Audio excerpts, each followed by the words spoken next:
Bonjour à tous, aujourd'hui on va parler de la peur du manque. Avez-vous déjà eu cette sensation que quoi que vous fassiez, il n'y en a jamais assez, hein? Pas assez d'argent, pas assez de temps, pas assez de reconnaissance, etc. Alors dans cette vidéo, je vais partager 2 astuces pour aider à bien désamorcer cette peur, qui fait partie de celles qui sont bien ancrées en nous pour des questions de survie évolutive, hein. Historiquement, à l'époque de Tonton Cro-Magnon, la peur du manque était un mécanisme de survie essentiel, hein. Nos ancêtres devaient constamment être à l'affût des ressources comme la nourriture, l'eau, et puis aussi de quoi se mettre à l'abri.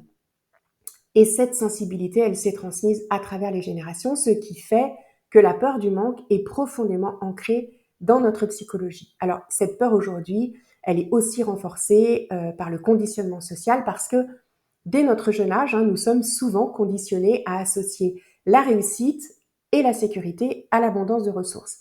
Ça vient des messages culturels et sociaux que nous recevons, comme par exemple l'importance de posséder plus pour réussir. Eh bien ça renforce cette peur. D'ailleurs, les publicitaires l'ont évidemment bien compris et exploitent souvent notre peur de manquer pour inciter à acheter davantage. On anticipe la pénurie, même dans des situations où il n'y a pas réellement de raison de le faire. Rappelez-vous, lors de la pandémie, où on ne trouvait plus un rouleau de papier toilette dans les rayons des magasins. Les gens avaient peur de manquer de papier toilette, hein, ça laisse à réfléchir quand même. Alors la peur du manque, eh bien, c'est cette petite voix dans notre tête qui vous dit tu vas manquer, il faut te préparer au pire. Elle est souvent liée à des expériences précoces, comme je le disais. En psychologie, on parle de conditionnement négatif. Quand on grandit dans un environnement où on nous dit que les ressources sont rares, par exemple, eh bien notre cerveau intègre cette idée comme une vérité. Or, ce n'est pas une vérité, c'est tout simplement une croyance. Cette peur ne nous affecte pas seulement au niveau psychologique, elle a aussi des conséquences directes sur nos actions quotidiennes. On l'a vu pour le papier toilette. Bon, là, c'était carrément excessif, mais je suis sûre, par exemple, que vous avez déjà vécu ça. Vous voyez des soldes et puis vous vous dites, si je n'achète pas maintenant, je vais le regretter. Ça, on le fait tous, mais derrière ça, il y a souvent la peur de manquer quelque chose.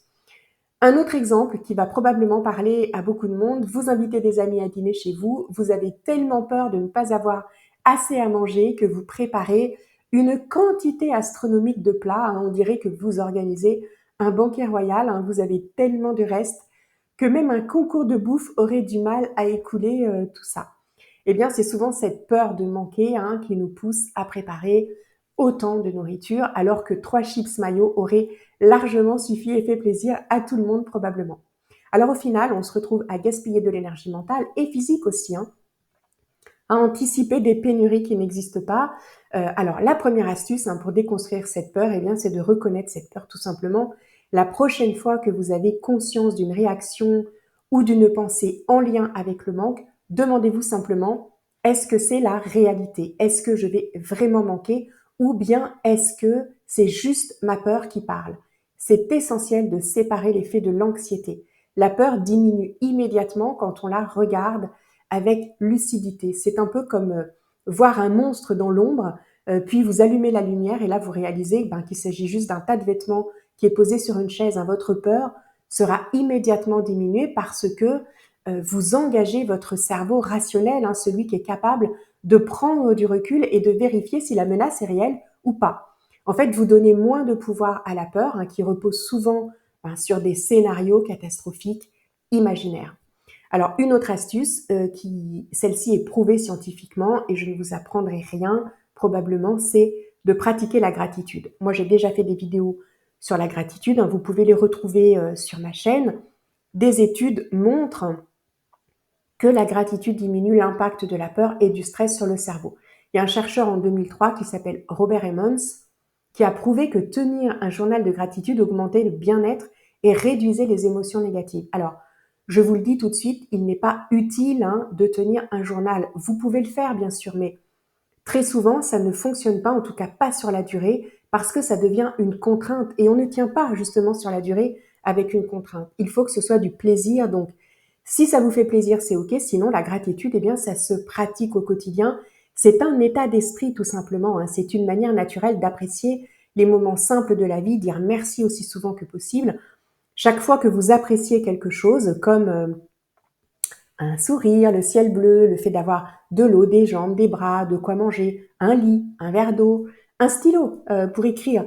On l'oublie souvent, mais c'est tout un tas de petites choses dans nos vies qui sont incroyablement pratiques. Reprenons l'exemple du stylo. Imaginez un monde sans stylo. Comment vous écriveriez avec des plumes d'oie.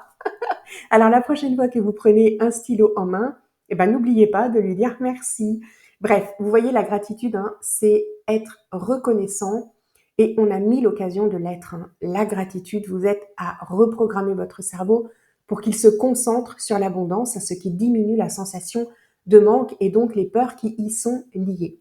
Alors maintenant, si vous voulez vraiment aller plus loin, j'ai créé une formation qui s'appelle Happy Mind. Elle est dédiée justement à la déconstruction des peurs. Alors la peur du manque, peur de l'avenir, d'être jugé, d'échouer, d'être ridicule, de parler en réunion, du regard des autres, de prendre l'ascenseur, de quitter votre job, etc., etc. Je dis toujours, ne laissez pas ces peurs dicter votre vie. Il existe des techniques simples et éprouvées et c'est ce que je partage dans ce programme. Alors si cette vidéo vous a plu, pensez à liker, partager et bien sûr à vous abonner pour ne rien rater des prochains contenus. Merci d'avoir regardé et rappelez-vous, la déconstruction des peurs, c'est possible, ce n'est pas magique, c'est biologique.